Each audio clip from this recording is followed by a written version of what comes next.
teman-teman semuanya, Assalamualaikum warahmatullahi wabarakatuh. Welcome back to my YouTube channel. Nah, di video ini seperti biasa aku bakalan sharing tips atau hal-hal yang ada di dunia perkuliahan. Tapi tenang aja, di video-video berikutnya juga akan random, gak melulu tentang dunia perkuliahan. Nah, untuk topik pembahasan kali ini aku bakalan sharing 3 poin penting yang patut kita hindari saat kuliah. Jadi hal-hal apa aja sih yang tidak boleh kita lakuin di kuliah? Nah, langsung saja tanpa basa-basi lagi kita menuju ke poin yang pertama. Oke, yang pertama, kita tidak boleh bergantung dengan teman. Kenapa? Karena kita kan kuliah untuk diri kita sendiri, untuk mencapai kesuksesan kita sendiri gitu, mencapai cita-cita kita sendiri. Ngapain kita bergantung dengan teman-teman? Bergantung dengan teman kita yang lain atau nungguin lah, istilahnya tuh kita tidak boleh ikut-ikutan dan kita harus mandiri. Jadi ada 2 poin penting di poin pertama ini, yaitu tidak boleh ikut-ikutan dan harus mandiri. Kenapa? Banyak kasus yang dialami mahasiswa tuh kayak gini. Misalnya kita mau ikut kegiatan A, tapi karena nggak ada teman kita yang ada di kegiatan A, jadi kita nggak jadi ikut. Padahal kita berpotensi, kita bisa mencapai kesuksesan lewat jalan itu, jalan bidang A itu. Tapi karena nggak ada teman, kita jadi gagal meraih kesempatan itu.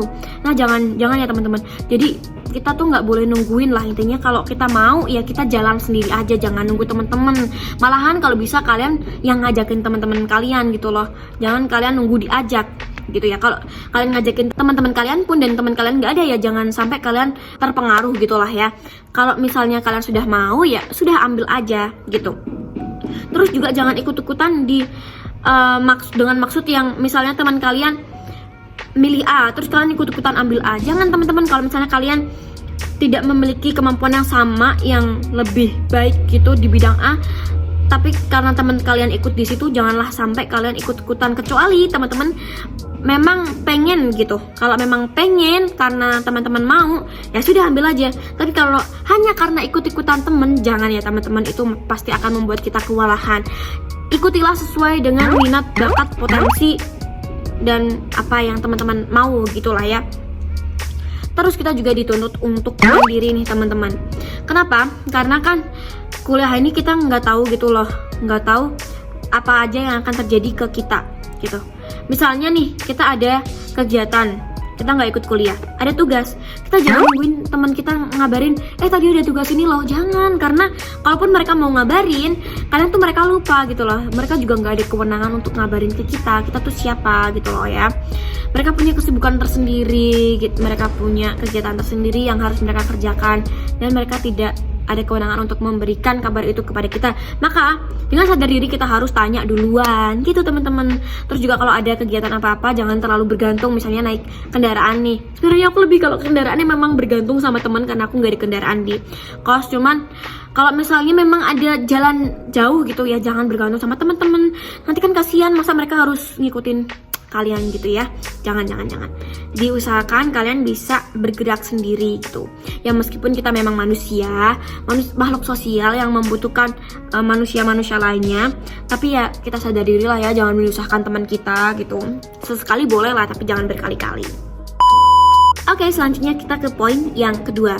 Ini nggak kalah penting karena ini menyangkut dengan kepribadian atau gaya hidup ataupun kehidupan kita di kuliah nanti, yaitu soal teman. Kita tidak boleh pilih-pilih teman.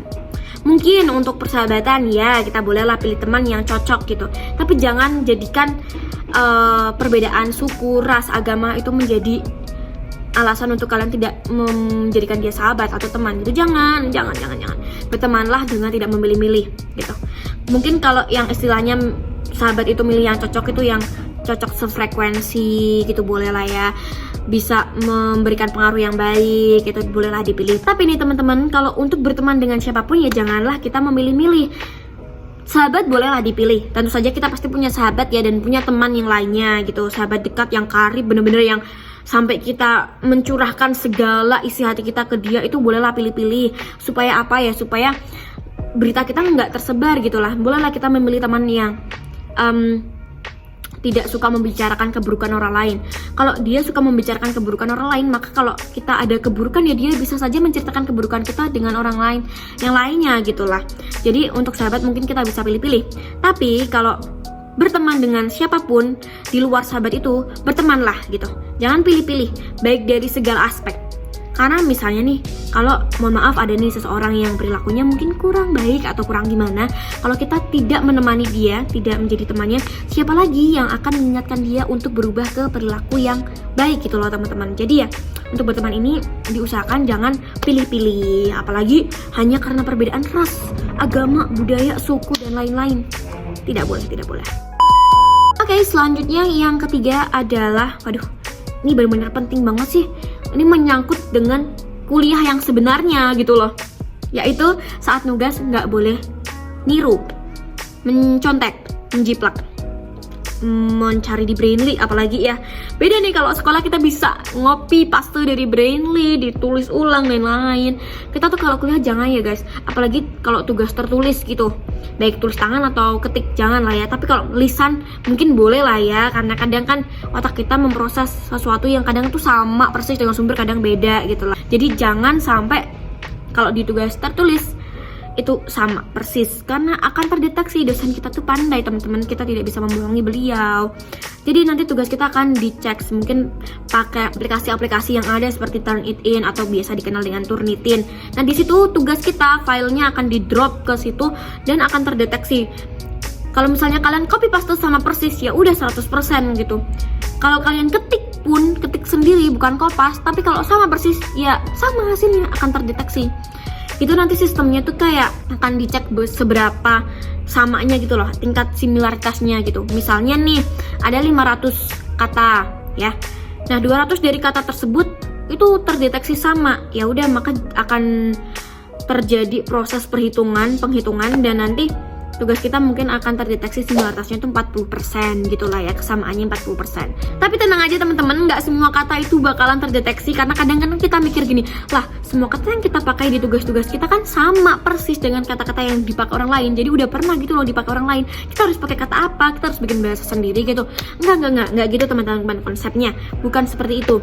Jadi kalau nggak salah nih kayak gini, kalau misalnya ada kalimat atau serangkaian kata, beberapa urutan kata kalau terdeteksi sama gitu secara berturut-turut, maka ya itu terdeteksi plagiarisme atau meniru gitu. Misalnya nih ada kata-kata Bogor adalah kabupaten yang paling dingin di dunia misalnya gitu ya. Nah kita sama persis nulis gitu, nah itu akan terdeteksi karena itu kan berturut-turut secara runtut itu sama ya.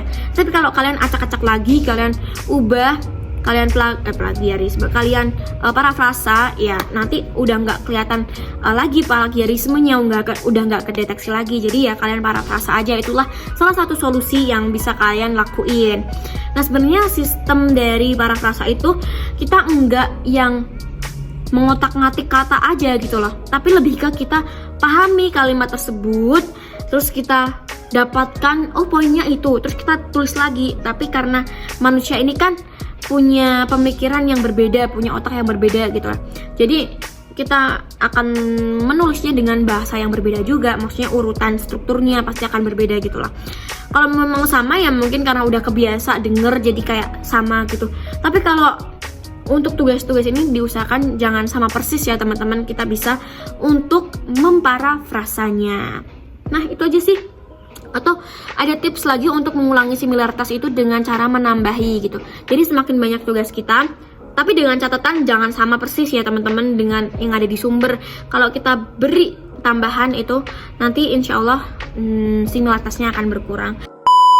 Udah deh, itu aja yang bisa aku share ke teman-teman. Mungkin ada banyak kekurangan juga karena aku tadi udah tag berkali-kali tapi kayak ada kesalahan teknis gitu. Semoga teman-teman bisa memaklumi kekurangan aku pada pembuatan video kali ini. Terima kasih, semoga bermanfaat dan bisa kalian terapkan. Kalau ada kesalahan aku mohon maaf. Wassalamualaikum warahmatullahi wabarakatuh. Bye bye.